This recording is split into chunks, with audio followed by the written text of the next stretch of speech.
I'm the pretty guardian who fights for the intersections between queer culture and nerd culture.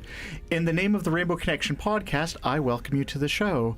Here today with me, I have a couple really exciting guests that I'm really happy to have here.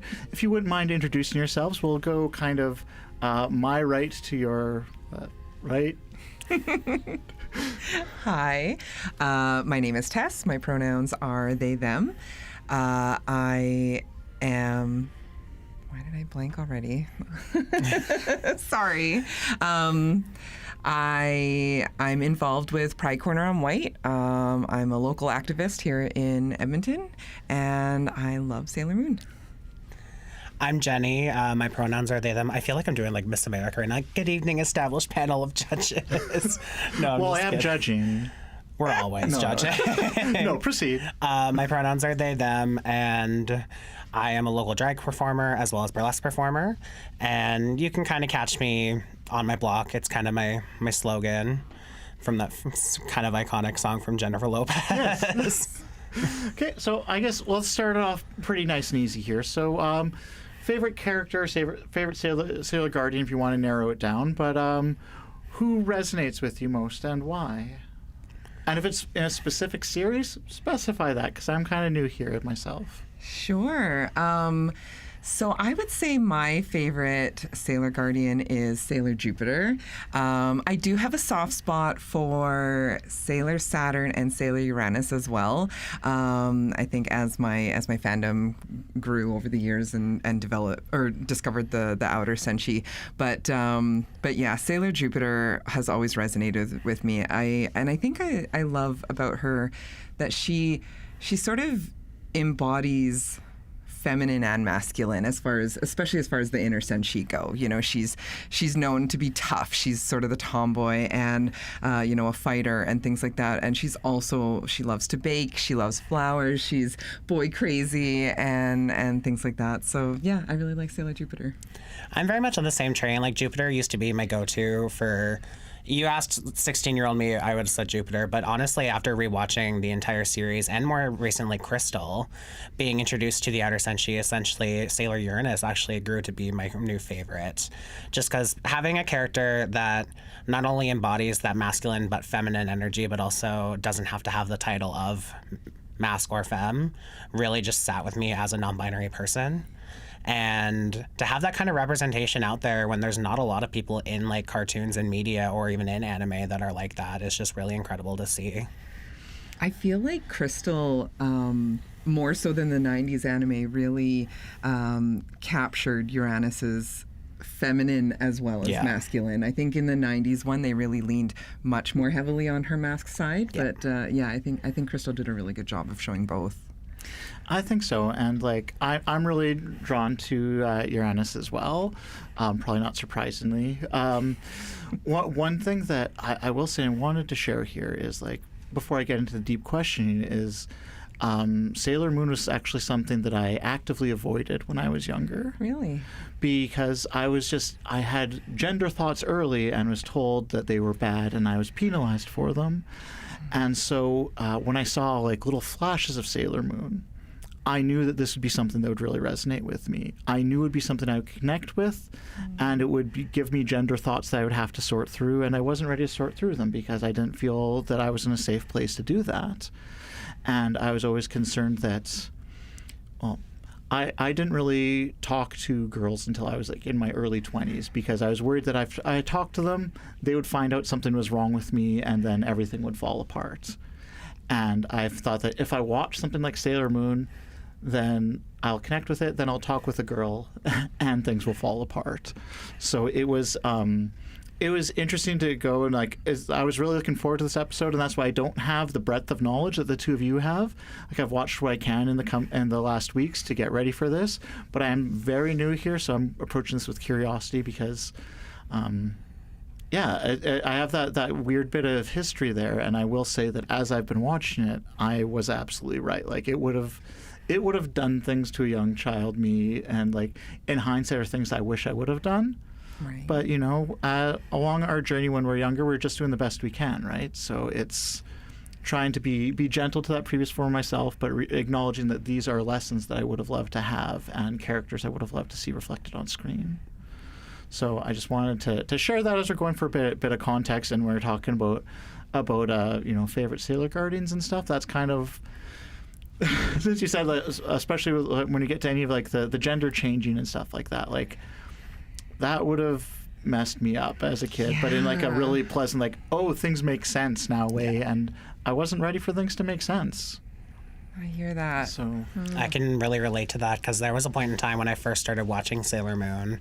I never really saw the kind of gender spectrum of it or any of those thoughts come into my mind at that age, just because I grew up in a small conservative town at that point. It was just kind of being you were kind of just in the closet. You didn't really talk about how you identified, who you were essentially. And not out of fear of any sort of like retaliation or anything. It was just kind of just taboo, hush hush, but Sailor Moon was kind of that escape for me, and I never really put two and two together until recently, but I think it was people like Sailor Jupiter, Sailor Uranus, the Sailor Starlights especially, being able to see that representation that you don't have to, that those thoughts you're having can be good at the time, but gender is a journey, and it's something that we are always going to be on a journey of, especially myself. I'll be the one to say that. Gender is a construct, but it's always a journey that we're always going to be going on, and you talk about wanting to be gentle to yourself. It's a journey that we all have to do at our own time, and sometimes we're ready and sometimes we're not. I know I wasn't ready at 16 and 26. There's days that I'm still not ready, but we all get there. And with Sailor Moon especially, it's the little nuances that you wouldn't think until you really sit back and think, oh, that's kind of like being like that, especially with like seeing the Starlights. They are male until they transform. They are the mask of mask until they transform, and they turn into their own pretty guardians themselves, which I think is incredible. They're literally in a boy band. Literally, it's like full boy band turned to like J-pop idols. It's great. Yeah, it's really cool. And like I think when it comes to being gentle with yourself in terms of that journey, I'll be honest, like when I started watching the Sailor Moon, I cried more than an adult probably does while watching Sailor Moon, because they're lessons that I would have loved that would help me be more gentle with myself as well. Like in Crystal, like after they've all kind of gathered and stuff like that, and Sailor Moon is like, I'm paraphrasing, and like, again, this isn't about like exact quotes or anything, but Sailor Moon's like, oh yeah, they've all got these great powers, and like I don't, and then she's told that like, but your power was to open our hearts, and that's the strongest one. And I'm like, I was just a mess. Like I was done. I'm like, okay, I need to pause this. I need to walk away. We'll come back and finish this episode later. We all remember that episode. Like, oh, I'm almost tearing up now. I was thinking the same. Right in the feels, like me as I'm like forced myself to consume all this like very macho masculine media, had no message, anything remotely like that like having an open heart and opening the hearts of others would be anything that would be considered a power at all.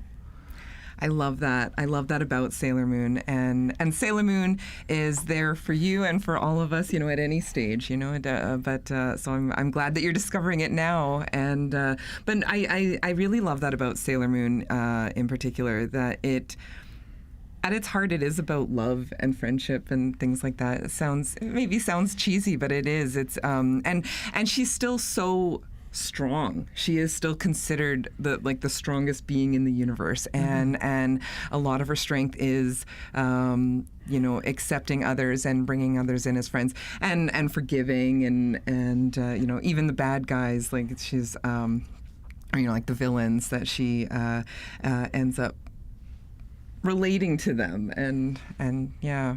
Yeah, a lot of them aren't entirely bad, right? Like Yeah. it's like, and she's always, until the end, looking for the good in them, right? Yes. Which is a really refreshing way to look Yeah, at it. yeah, she's the healer, I think, in a way. The manga, I think, I haven't reread the manga in a while, but I think you see a little bit more of more traditional fighting in the manga, if I remember correctly. But I think in the anime they show it a bit more of healing and forgiveness. Yeah, I haven't read the manga. I'll be the first to say I haven't read the manga at all. I just never had access to it. But from what I do know of the manga, we get that more traditional kind of fighting style, but there is still that aspect of love and friendship. I find Sailor Moon, she never wants to actively go out of her way to hurt the villain. She wants to more so find, kind of like what you said, find the good in people, and then try to bring that out. And then if she can't, she ultimately has to do what she has to do. But she's going to find any way she can to make sure that nobody ends up harmed. And that's just incredible. I think growing up, I was, along with Sailor Moon, I mean, in my younger years, I was a really big Disney fan. And a lot of movies like that, it's just good versus evil, black and white, and and I mean, I watched it as a kid, but then as you get older, you realize that's not life. Life isn't like that. It's not, and I find also with a lot of the the villains, they transform as well, and they've got sort of a regular person form who isn't a bad person specifically, or they're not revealed to be one till later. They still have that duality as well, which I think gives Sailor Moon and the other Guardians and the viewers as well a little bit of optimism that okay, maybe this person isn't beyond saving, right? And it's kind of a message for all of us that it's no one is beyond redemption. Yes. And along with the fighting aspects, I think an interesting thing that I found is again, I'm just coming at this as a new fan, but that the fighting doesn't take as much precedence in the shows, at least the ones that I've seen. I've watched a couple of the series, and it just seems like the fighting is kind of stuck in the last 6 minutes or so of the episode. And the rest is all character development and growth and dealing with things, and there's not a lot of combat until the end, and I kind of like that it kind of sets the tone for that. It gives us sort of the emotional background for the fight, right? And that's what it is, and it helps us get invested in this person who may not be beyond saving.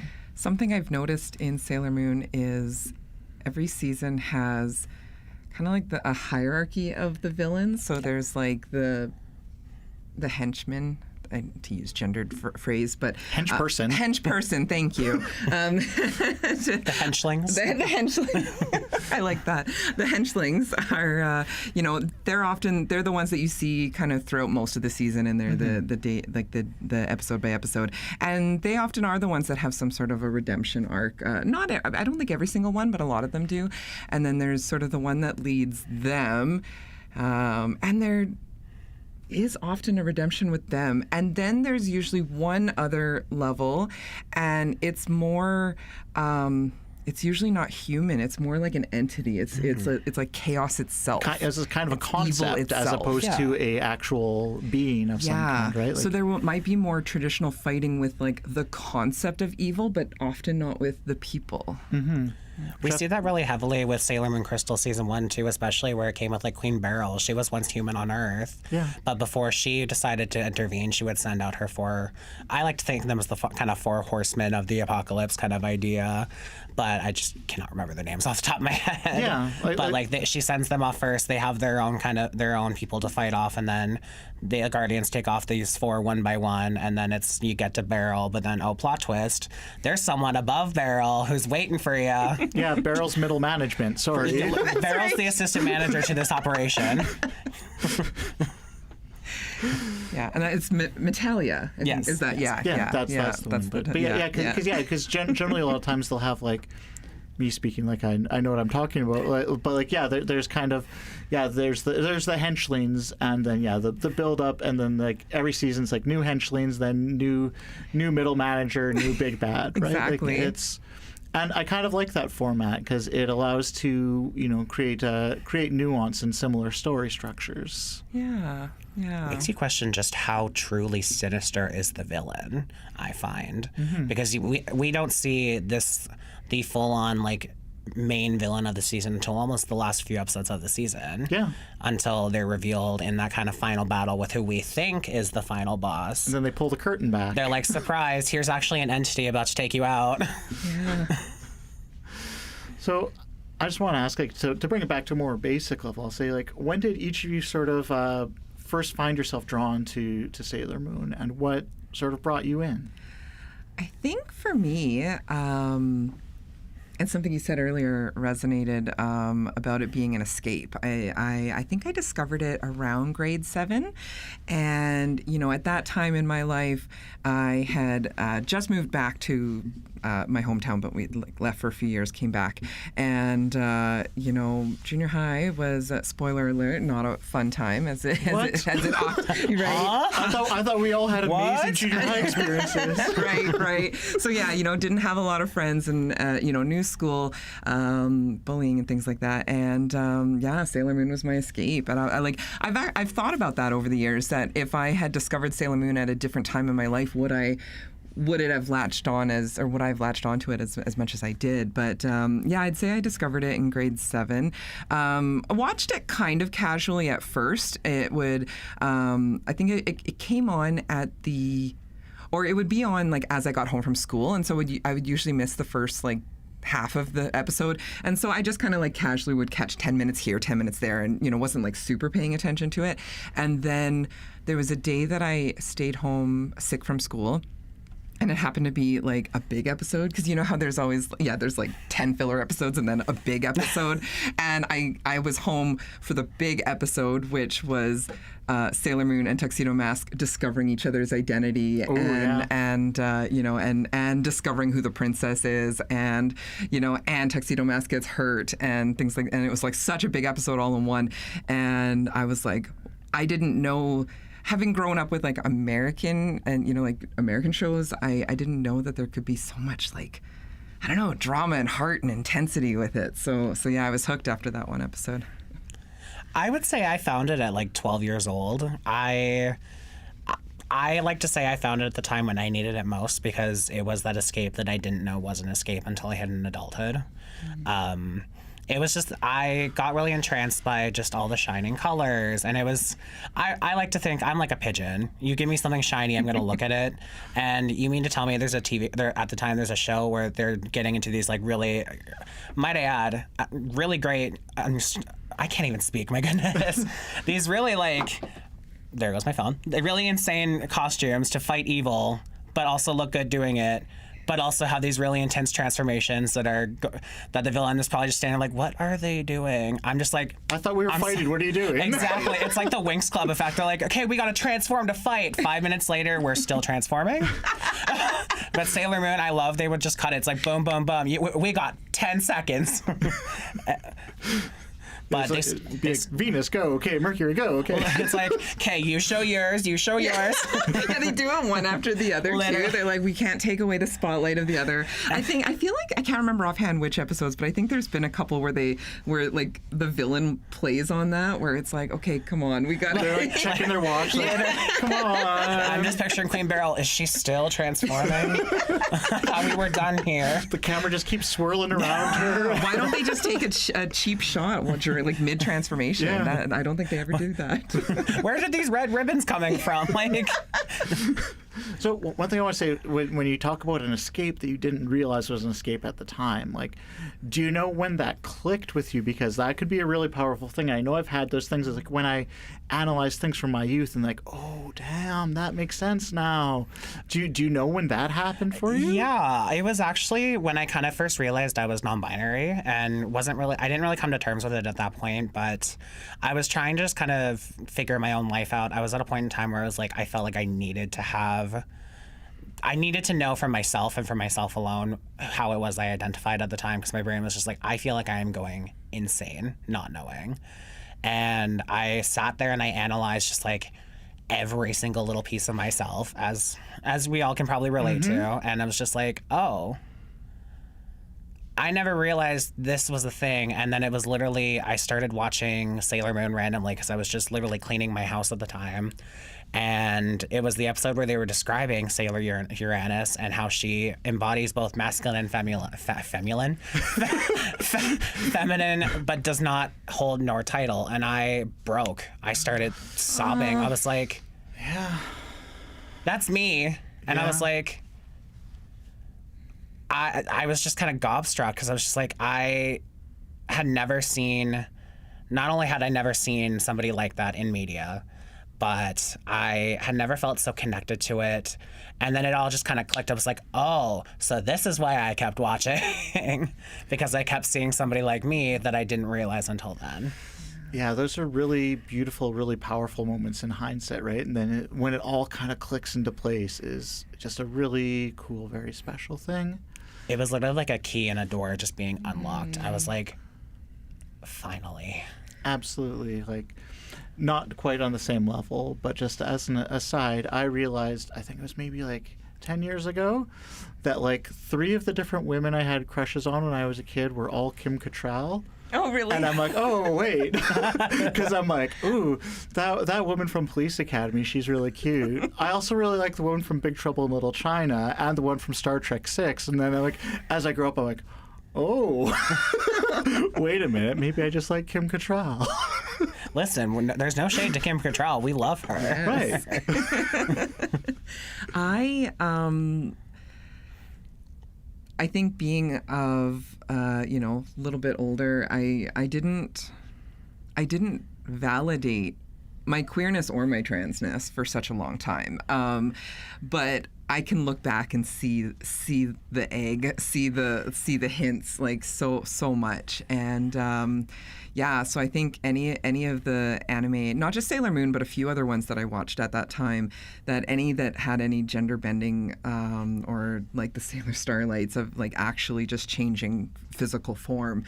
I feel like a lot of my friends might have watched that and just sort of taken it at surface level. Okay, they're boys and they change to girls and that's it. Whereas I mean, I would fixate on that concept. I mean, I would just hyper fixate on like their bodies are changing. The concept that like someone in a masculine body like the Sailor Starlights can turn into a woman, kind of just like that. I was just like, can I do that? Yeah. Yeah. Yes. I wanted to have a transformation pin. Right. And actually they don't show it that often, but Sailor Moon has that transformation pen that I feel like they only use it in like the first season and then the disguise pen. And I think there's an episode there where like just for the sake of disguising herself to get, sneak in somewhere. I can't remember which episode, but like she did it a few times. She does it a few times, but yeah, she disguises as a boy. And again, I would just really, really fixate on that. Like concept. There's one where she went into like Mugen Academy and like she disguised herself as a student. I'm like, she didn't have to pick to be a boy student. Like she could have been like a girl student, but she's like, no, boy student. All right, let's go. Totally, exactly. Yeah, I would definitely think about like, oh, I wish I could just do that, because I would watch it in the context of a show where they're doing it for a purpose. They're doing it to like solve a mystery or to fight or something. But or unfortunately, a lot of times for a gag. Or for a gag. But I mean, I think in my mind, I would sort of daydream about that. And I'd be like, I wish I could just be sitting at home and do it. Same, and I think that was one of the things that I kind of knew about Sailor Moon that kept me away from it when I was younger. Yeah. Because like any hint of that, I was all over. Like I remember.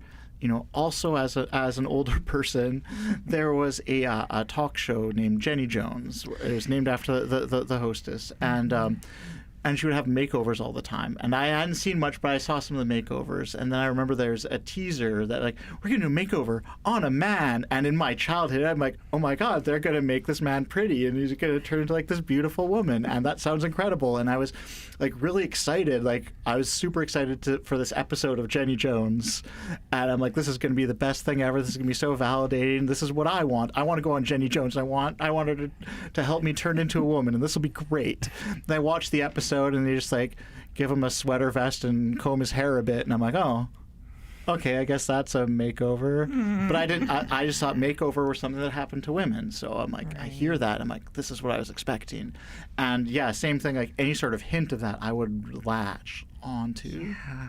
Ranma One Half is another anime. I don't know if you've watched that at all, or like. Personally. Oh, okay, but yeah. That's Sell us on it. Yeah. Okay. So I mean, it's a ridiculous show. It's slapstick, but it's a hoot. It's fun to watch. And Ranma is a boy who ends up being cursed. He does martial arts and he goes to China and he falls into this like magical water that ends up cursing him.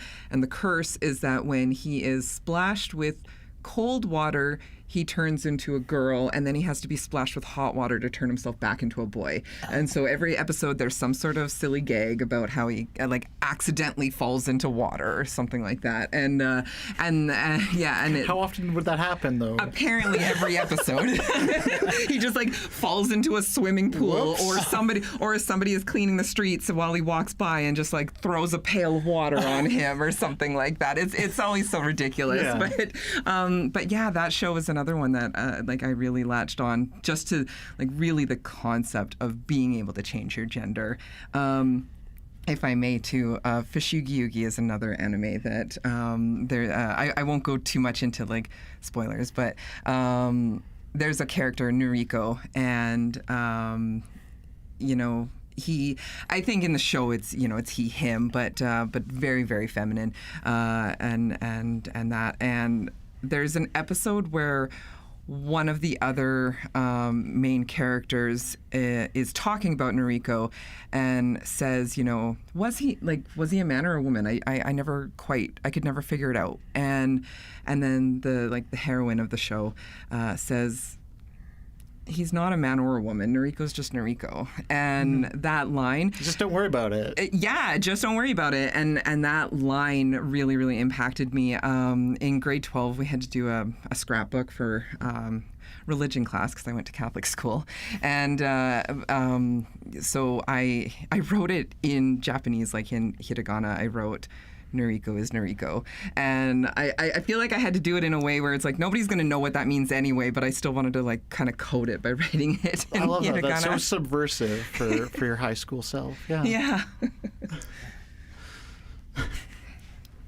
Okay, so I was going to say, so when I asked you both to be on the show, I asked for recommendations, as I do for consuming media and stuff like that, so that I can watch it and so we can all consume it and have decent knowledge of what we've just watched recently. So it's not like I want to talk about this movie, and you're like, I've seen that 12 years ago and I don't remember it, right? So it's you both had different suggestions, and you both gave me like an entire season. So I did my best to watch it, and I wasn't expecting to like dedicate like 30 hours or whatever, but here we are. So I was just wondering, and you told me personally, but tell the other folks, like, what made you pick the media that you did when you said you wanted to discuss here?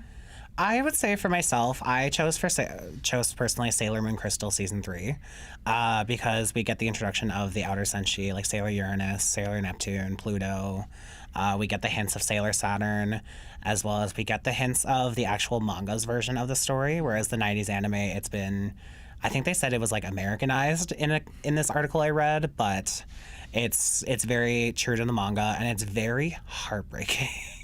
It really is just a heart-wrencher, but it really makes you stop and think, not only about like who you can and can't trust, but also like being just true to your own self and to your heart, and like being able to open your heart to not just like people you don't know, but like to anybody, because it's just so it's really powerful how at the beginning the outer senshi never wanted to work with Sailor Moon and the inner soldiers. And they're kind of antagonistic even, Yeah. right? Yeah.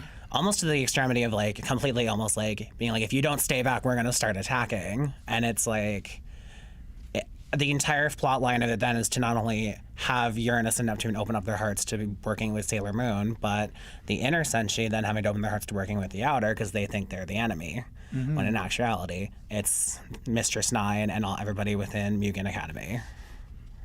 And it's just incredibly empowering for somebody like myself who's just been through a lot of stuff when it comes to trusting people and opening your heart to people when you don't know them.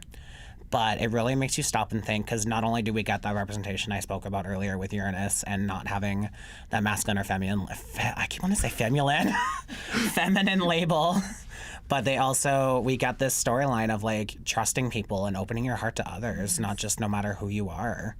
And I think that's really powerful in this day and age, especially with everything going on in the world. No, it's powerful and it's beautiful to not just close yourself in, because that's a lot of people's instinct is for like self-preservation, is to just look after yourself, and you build those walls up and stuff like that. But there is a certain strength that comes with vulnerability, and there's something that comes with opening your heart and being compassionate towards others, and that's where you actually get some understanding, and you can realize that maybe your goals are aligned after all. And so I think it's a good pick, and that's where I started and where I started bawling. Honestly, is I'm like, oh, I'm in trouble. Listen, when they took Chibi Moon's like silver crystal, I was like, no, how could you? Screaming at my TV, window open beside me, so people walk. There was literally people walking, and I live on a back alley, and there was like a group of people walking down, and they start hearing me screaming as this like Chibi Moon's getting her like heart crystal. I'm like, no, why did you do that? Listen, I'll embarrass myself only for the love of Sailor Moon. It's a good reason, though. I think, They're taking a kid's heart crystal. Yes. Of course it is. This little girl's like gonna like, yeah. I love how, along with being vulnerable, that they're that a lot of them, especially Sailor Moon and Sailor Chibi Moon, have so much trust in others. They're so I think in that situation, Chibi Moon trusted Sailor Saturn, Hotaru, so implicitly, and just met her, and she's like, no, she's my friend, I trust her. And then she turned on her, but she was possessed, so and there's all this evidence saying, hey, maybe you shouldn't trust Hotaru. yeah, that's right. The outers were saying don't trust her, and others were saying don't trust her, and it's like, no, she's our friend. And the outers wanted to kill her, right? Yeah. It's wild that they wanted to just like, we have to kill her. It's like, but why? Is that really the only option? Why is killing a child the answer? And why is that your first answer?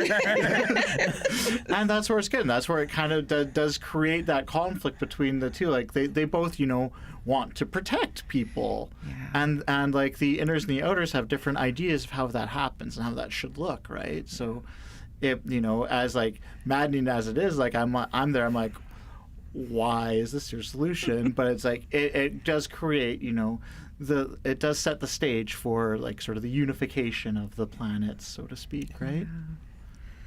I know I picked I think I mostly focused on the 90s anime, but also season 3, which is my favorite arc. I do like season 5 as well, but I also wanted to focus on the outer senshi and them meeting and things like that. And I love how Crystal was done. I think it was done so well for season 3. But the 90s anime, they have a few episodes in particular that really resonate with me. There's one when Sailor Jupiter's human form, so Mako-chan, she's like following around Uranus, and the inner senshi are like, does she have a crush on her? Like, is she gay? Like, and there's like curiosity about it, but even when there's hints of queerness, it doesn't seem to come from a place of judgment or hate. It's more just like, what's happening? Yeah, just if a friend, you're just curious. But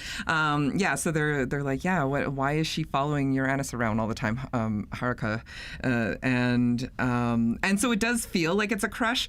But then I think as the episode progresses, you see that Mako-chan is really just, I think, enamored with her ability to be butch and strong and things like that, and like she really wants to be like her. And that's kind of the two like gender queerest of the century. Exactly. Right? Yeah. But I think Mako-chan was probably like the first butch, and then someone even more butch comes by, and it's like, how do I be like her? You know, and there can only be one. We can be that butch. Yeah, I didn't know I could be that butch and be like, you know, because sometimes, I mean, I guess I don't know, but I feel like Mako-chan is. I think her feminism is real and pure, but I think she herself grapples with, you know, not wanting to come off too strong or too femme. Like I think, I don't know, but I definitely sense that it's kind of an internal balancing act. Yeah, and so she sees someone that's just so. And not bothered by it. Not bothered by it. And so, so she just follows her around. And I definitely remember, long before I really acknowledged my queerness, I had a very similar situation in junior high where there was a girl 2 years older than me who who was very butch. Oh, okay. And I was just like, how do I be her friend? And it never clicked because I think I just looked like a puppy dog. That was just like, I was like, hi, you're very cool. And I don't know that it was a crush as such. I think it was sort of similar where it was just like, I want to be like you, and I don't know how. That's the thing that with gender diverse people is there's so much of our lives, and this phase may never end where it's like, do I have a crush on this person, or is this gender envy? Totally. Literally. And like I came to that realization as well with a lot of, you know, my childhood crushes is like you know, a lot of them were, you know, they were like sassy, dark-haired women with glasses and stuff like that. And then I'm like, I'm telling friends this, and they're like, but you're a sassy, dark-haired woman with glasses now. And I'm like, oh yeah, I guess I am. And then I revisit, I'm like, no, some of them are definitely still crushes, and some of them were just gender envy. They can be both. They can absolutely be both, and that's kind of the magical thing about when you're thinking about gender and stuff like that, and even sexuality. Like, theoretically, it could happen for like cisgender people too, right? Yeah. but like, yeah, I think that's a really cool thing, and you know, you don't even have to have an answer if it's one, the other, or both. Yeah. But it's just kind of a cool feeling to just be drawn to a person for a reason or another, right? Yeah. Another arc that I'd like to touch on a little bit is also in the 90s version of season 3. So up until like about the halfway point, Uranus and Neptune are on a mission to find the talisman, and you know they had a premonition. They know that they need to find, but they don't know who has the talisman or what they look like. They just know that they've been told they have to find the 3 talisman and bring them together. And so throughout the whole season, you're seeing that the talisman belong in the hearts of people who are pure. And so it's like it's the monster of the day, monster of the week sort of thing, where they are finding people that are deemed pure and finding out it's not them. And Uranus and Neptune have they are so strong in their mission that you know, and I think that's why, like, I think especially in Crystal, where they didn't want to work with the inners, because they're like, we are ruthless. We will do whatever it takes to get what we need, and we don't want to, like, you know, taint that, you know, for you. But yeah, so they're searching for it, and they make a pact to each other that, like, we will do whatever it takes, and we will kill whoever it takes. We will do, you know, what we need, and then the big reveal. Spoiler alert. But the big reveal for something from the 90s. From the 90s. I think it's okay. I think it's okay. Gonna watch, no, but the big reveal is that Uranus and Neptune are both 2 of the talisman holders, and that is my favorite episode in all of the 200 original anime, original 90s. So when the villain finds that out first and then brings them together, and even though they had made that pact just earlier in the episode, once one of them is attacked, they are like, no, scrap it. I don't care. I am saving that person. And like their love for each other is like, they will destroy planets, but they will always save each other. And I love their partnership. It is pretty special, yeah. So you also said you have like an affinity for season 5. Is there a thing that particularly that draws you to season 5? Yeah, season 5 5, probably the Starlights, really. Yeah.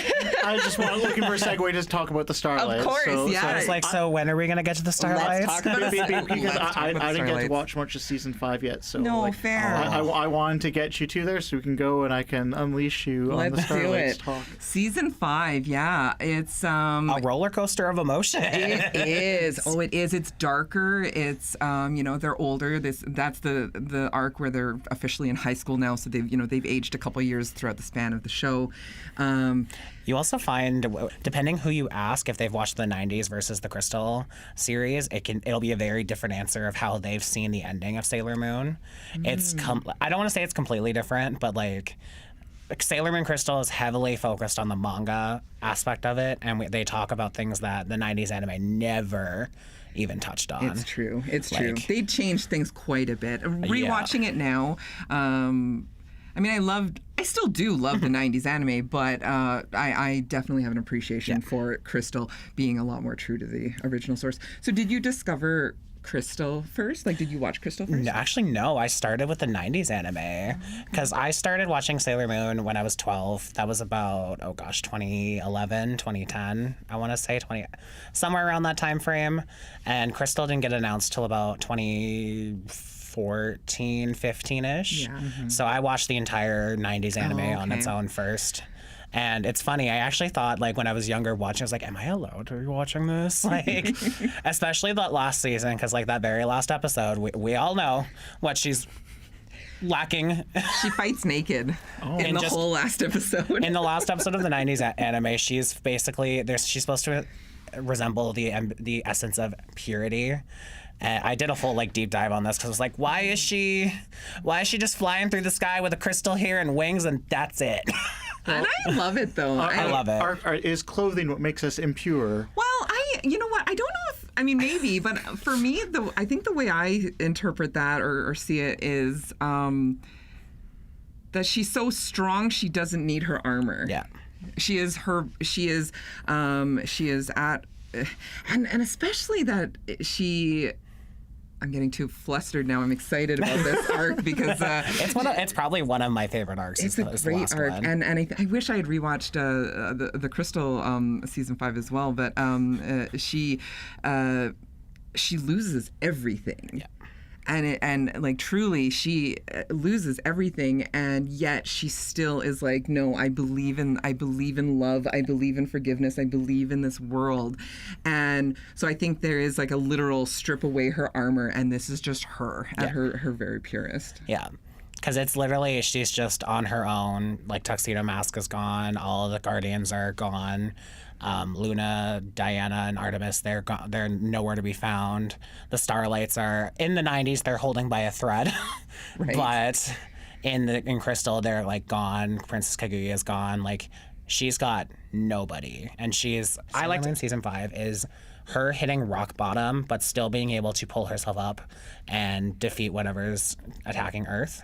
And the fact that she can lose every single person that she loves, not even just people from the Moon Kingdom, but her parents on Earth, everybody she knows on Earth, her little brother, all her friends from even before she was a Sailor Guardian, just kind of wiped out of existence.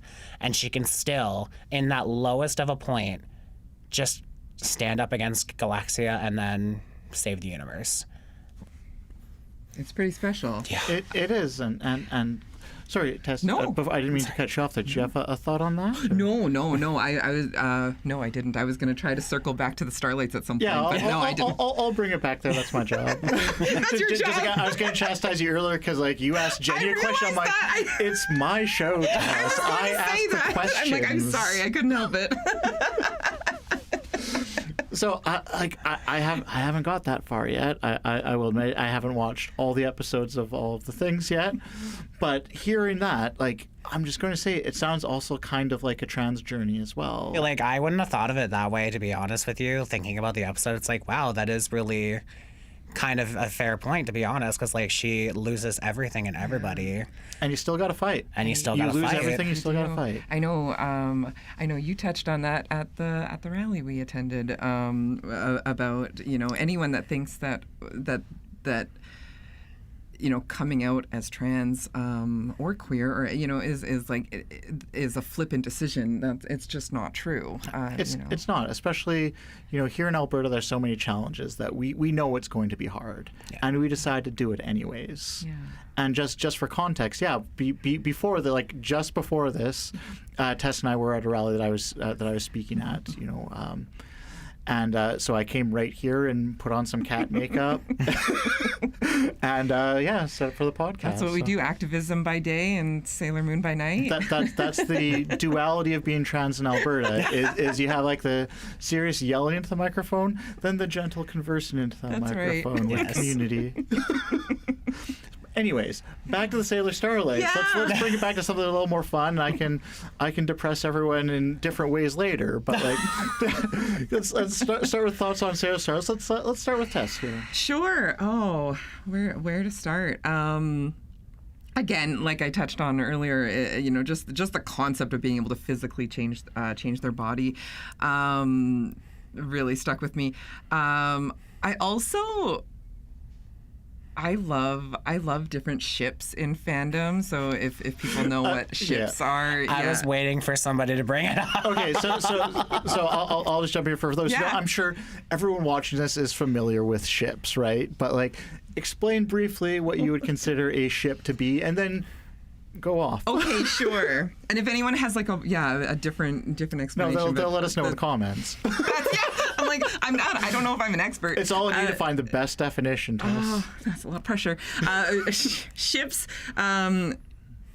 are like fan favorite alternate pairings of usually romantic or intimate relationships. So the show may have the canon couples, the established couples. So I mean, you've got Usagi and Mamoru, like Moon and Tuxedo Mask, or you've got Uranus and Neptune. But then the fans are like, but what about Sailor Moon and Sailor Uranus, or what about Sailor Moon and one of the Starlights? It's like, what about Sailor Moon and literally anyone? Exactly. But yeah, and I'll just go in there. I think that's a great definition, and I'll just say I don't think, just because I don't think we talked about it enough in the last episode, but like the classic, like the origin kind of ship for a lot of people is Kirk and Spock from Star Trek. There's a huge thing, and that's like kind of like the birth of slash fiction, which is a whole other thing. I didn't know that. But anyways, continue with your ships. So I'm pretty open to, I like any ships. Fun. Just have fun with it. I do have a few favorite ones, I think, in Sailor Moon. So I am a really big fan of Usagi and Seiya, and so Seiya being Sailor Starfighter, kind of the leader of the boy band. I love their connection. Yeah. I think that they have a fun teasing dynamic. She is still, of course, very much in love with Mamo-chan. Like that's and that's not going to change. Just be Polly. I don't know, but easy solution.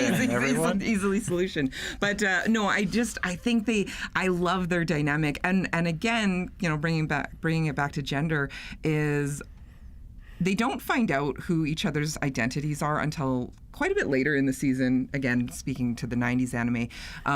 So she knows Seiya as a boy, and then knows the Sailor Starlights separately, and doesn't know that it's a Clark Kent situation where they never find out. A little more than taking the glasses off. A little bit more than the glasses, though. Exactly. Yeah, couple more things.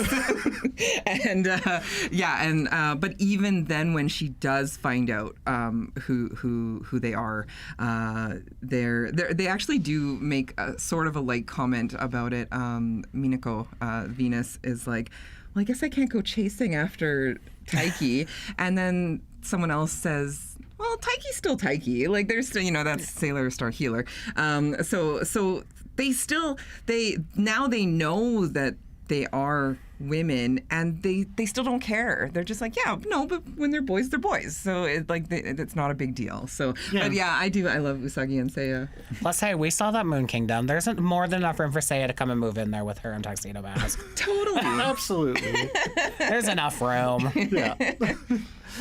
How about yourself? I personally, when it came to the Starlights, there's the little details that, like, looking back at the 90s anime, people wouldn't pick up on until they're an adult and are more versed into the culture that is being in the queer community or being in the trans community, that the things that like we wouldn't pick up as a young kid, like I know I didn't pick up on it until I was like 26, but every time the starlights transform, their color goes from blue to pink.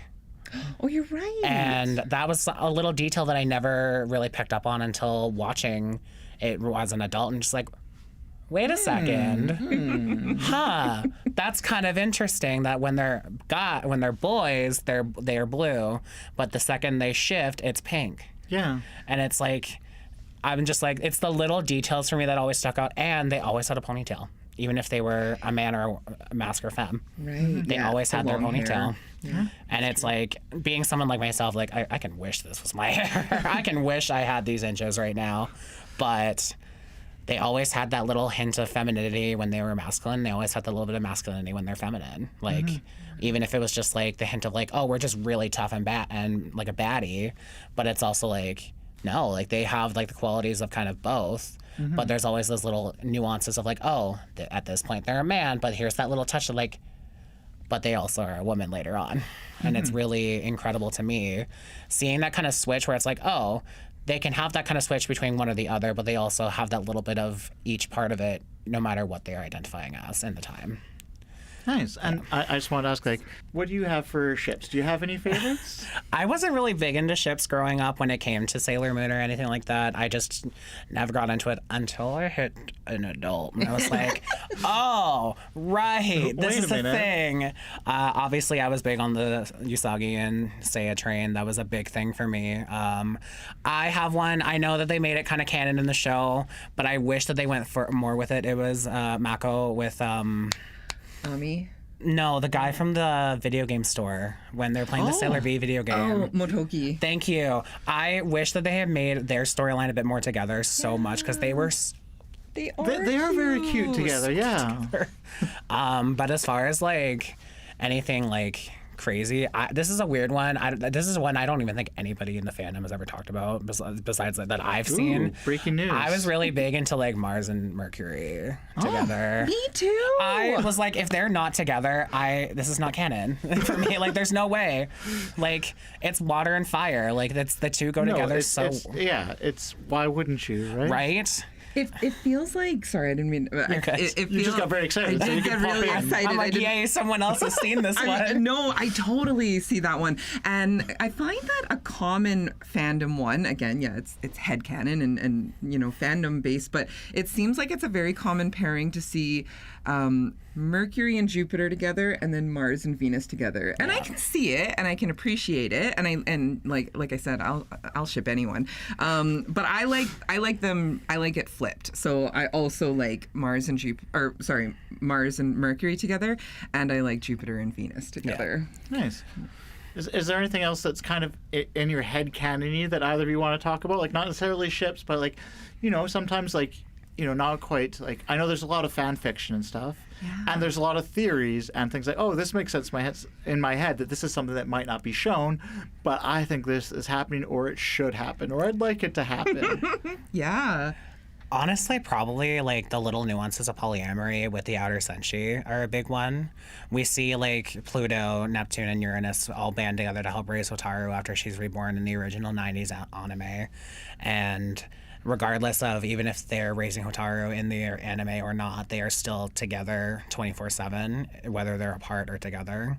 And very kitchen table, yeah. Very much kitchen table. Like, I'm not poly myself, so I can't speak to the poly experience, but to me, that just screams polyamory to me. The fact that they can be so close together and not have any sort of internalized fighting or anything. I think is it in the fourth arc in Crystal, where you see the three of them with matching rings? Yeah. Yeah. Oh, what's that all about? Yeah, and so there's a scene where the three of them are just sort of reflecting on each other and like the experience that they've had so far raising Hotaru together.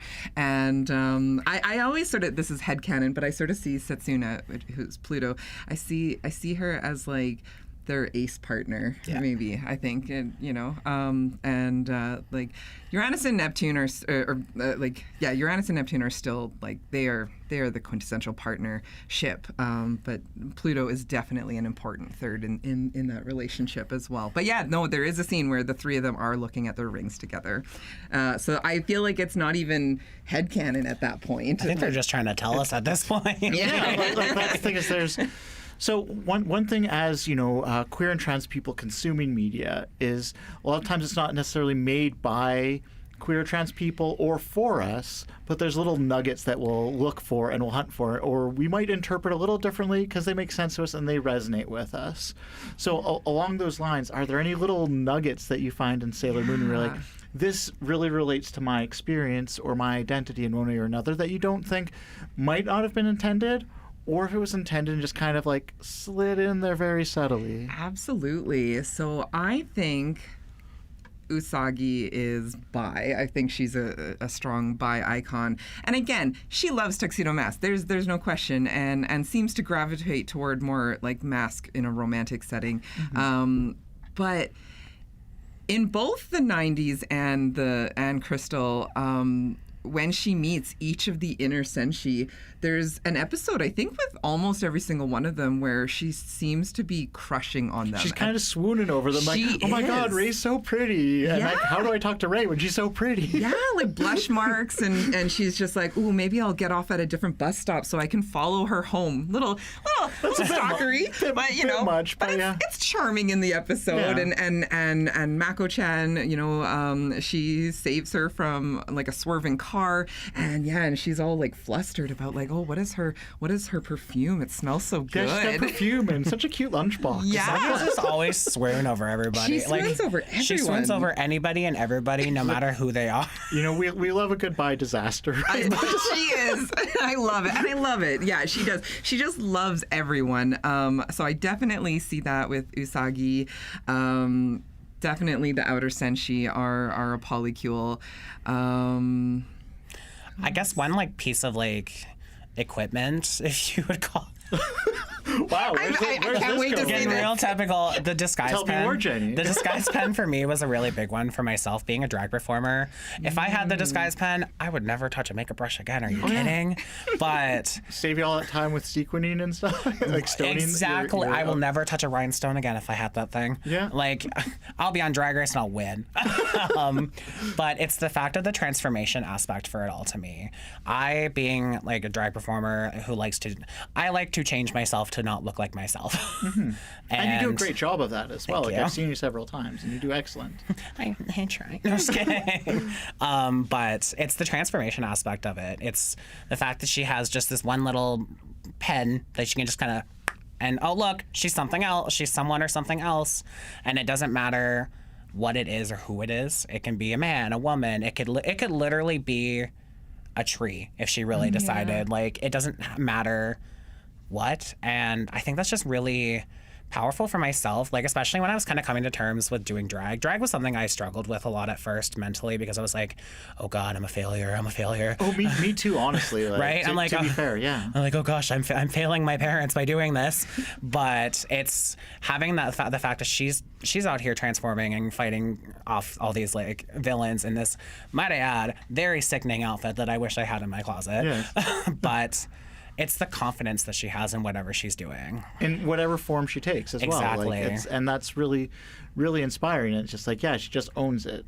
Like, even when, like, I don't know, she's kind of unsure of herself and klutzy and stuff, and a lot of times, like, her normal form. But whenever she transforms and there's a purpose to it, she is focused on that purpose, which is really cool. Plus, I just relate to the crybabies. Yeah. I'm a crybaby disaster, so I just relate to her on that. Fair, yeah. Like, it's... I like that Usagi is imperfect. I think that something. Yeah, I don't know if it was 90s media.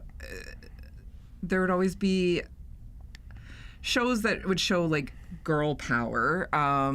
You almost had to be if not perfect, but you had to be like really strong and, you know, you could hold your own and things Without like that. flaw, Without basically. flaw and you know, and tough. And I like that Usagi is a crybaby. I like that. I like that she doesn't do well in school and and tries, but, you know, and yeah. But she has such big feelings. She has such big feelings, and so, you know, as someone with like undiagnosed ADHD and, you know, and big feelings and things like that, she was very relatable. But again, yeah, still a very strong character, truly. And when it came down to it, you know, knew what she needed to do. But yeah, I like that imperfection about her. Yeah, those are two things I think both that you touched on there, is just sort of that flaw makes them more relatable, and especially. You know, as queer people or as gender diverse people, when we're figuring ourselves out, there's always that pressure to do the thing the best. Yes. Or when, Jenny, you're talking about drag and you're worried about that, Yeah. there's all the things. It's okay to be worried. It's okay to be stressed. It's okay to do all those things. You're still a person and you're doing the best you can. And sometimes you're still saving the universe. Exactly. Even though you're a crybaby. And that's, you know, really cool. And also when you're talking about like the shape-shifting, that's kind of the classic, how do you spot like the gender diverse person in the room when you ask, what would your superpower be? And there's no hesitation. We're like, shape-shifting. I'm shapeshift. It's like everyone else is like, flying, super strength, I want to do all this stuff. And we're like, No. no, shape-shift. Like, Let me be able to turn into whatever I want to be. if I could decide to not look like this, I'm going to decide to not look like that. I'm going to do that. So I think that's probably a good place to wrap it. I think we've been having a great conversation. I could do this for a while, but like it's going to be a very long upload if we do, and then people might tune out partway through. I don't know. I don't think so, because I think this is great.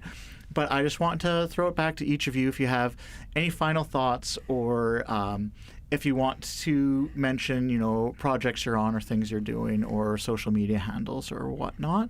I'll give you a chance to do that. So let's keep with the same order. Let's start with Tess first. Sure.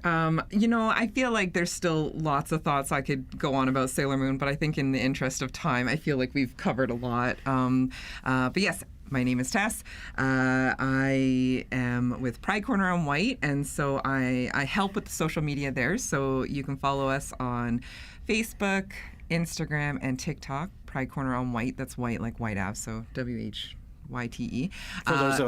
For those that aren't in Edmonton. For those that aren't in Edmonton. And also for those who aren't in Edmonton, like what does Pride Corner do, or what? Just give us like the elevator pitch. Of course, here. yeah. So Pride Corner, we are a grassroots organization. We started a little over 4 years ago, and we're a protest group. So we originated as a way to protest religious extremists. So there, for anyone here in Edmonton or are familiar, there is a street preacher. There's a few street preachers, but one in particular that stands on the corner 6 days a week and preaches, you know, homophobic rhetoric. And you know, a lot of people can tune him out, but there's a lot of folks that can't. And you know, and it can be really impactful to walk down and hear a lot of hateful comments. So we go and we play music, we bring joy and counter protest, and just show that it is okay and celebrated to be queer and trans. And so yeah, we do dance parties on the street, and then